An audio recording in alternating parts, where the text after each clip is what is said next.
que faz do corpo de Moisés algo tão significativo a ponto de ser disputado? Por que Deus escondeu o corpo de Moisés? O que aprendemos com a atitude do arcanjo Miguel? São algumas perguntas que surgem quando examinamos o texto de Judas, capítulo 1, versículo 9, que diz assim: Mas o arcanjo Miguel, quando contendia com o diabo e disputava a respeito do corpo de Moisés, não se atreveu a pronunciar contra ele a justiça de maldição, mas disse: O Senhor te repreende. Essa passagem, embora breve, abre um campo vasto de questionamentos e interpretações. Ela chama a atenção por introduzir elementos que não aparecem em outros textos bíblicos, como, nesse texto temos a única menção de uma disputa direta entre o arcanjo Miguel e Satanás. Isso é singular, pois coloca esses dois personagens em confronto direto, algo que não vemos em outros textos canônicos. O outro ponto é o corpo de Moisés como objeto de disputa. Essa é uma referência inédita na Bíblia. Não há qualquer menção nos relatos do Antigo Testamento sobre o corpo de Moisés ser um ponto de conflito, o que nos faz perguntar sobre a origem e o significado dessa narrativa. O outro ponto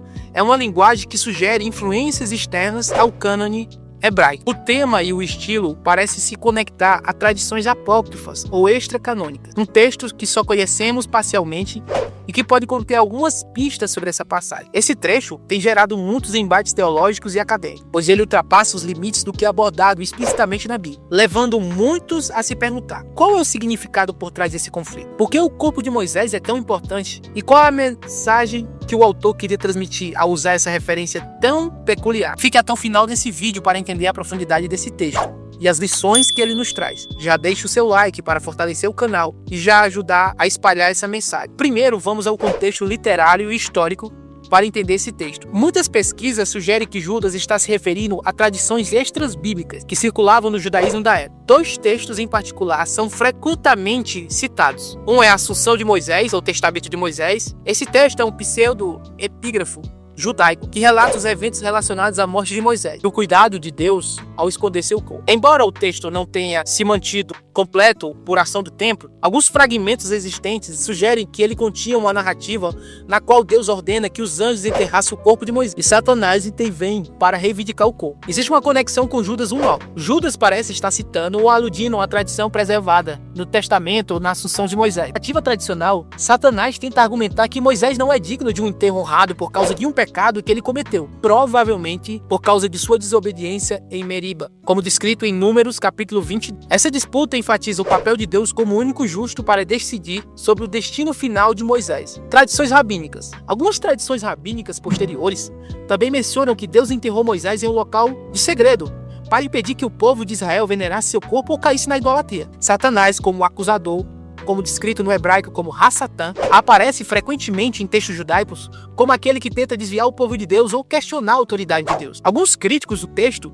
sugerem que, ao citar uma tradição extra-bíblica, Judas não está endossando o texto como escritura, mas usando como uma ilustração realmente familiar. Isso é, semelhante ao que Paulo fez em Atos capítulo 17, versículo 28, onde ele cita os poetas gregos para fazer um ponto teológico. Mas quais as lições que a gente pode tirar desse texto? A primeira lição é a autoridade e a dependência de Miguel em Deus. A atitude do arcanjo Miguel como exemplo de total submissão à autoridade de Deus. Miguel, sendo um poderoso ser celestial, não usa a sua própria autoridade para enfrentar Satanás, mas o faz no nome do Senhor. Isso demonstra que até mesmo os anjos dependem de Deus para vencer batalhas espirituais, enfatizando a soberania de Deus e a incapacidade de qualquer ser criado, seja homens ou anjos, de vencer o mal por conta própria. Essa passagem é usada para ensinar a igreja que os cristãos devem confiar na autoridade e no poder de Deus, e não em suas próprias forças, quando enfrentarem batalhas espirituais. O segundo ponto é a natureza da disputa. Humildade e reverência. Alguns enxergam a postura de Miguel como um exemplo de reverência no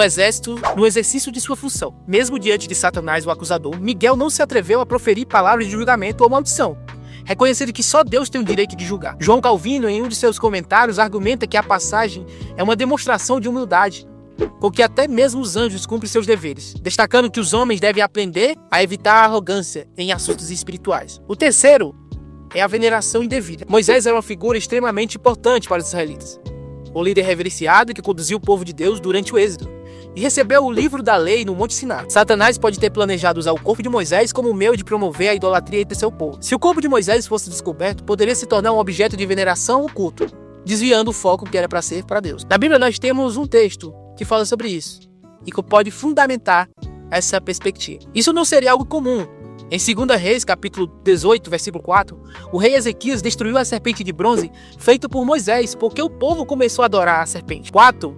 Interferir no plano de Deus. Deuteronômio 34, do 5 ao 6, afirma que Moisés morreu, segundo a vontade de Deus, e foi sepultado pelo próprio Deus em um local desconhecido. Satanás pode ter desejado usar o corpo de Moisés para frustrar os planos divinos. A disputa pode ter sido uma tentativa de Satanás de desafiar a autoridade de Deus sobre a morte e o destino de seus servos. 5. Ressurreição e a missão de Moisés. Alguns estudiosos teólogos sugerem que Moisés, sendo um representante da lei, teria um papel simbólico especial no plano de Deus. Em Mateus 17, do 1 ao 3, vemos Moisés aparecendo ao lado de Elias na transfiguração de Jesus.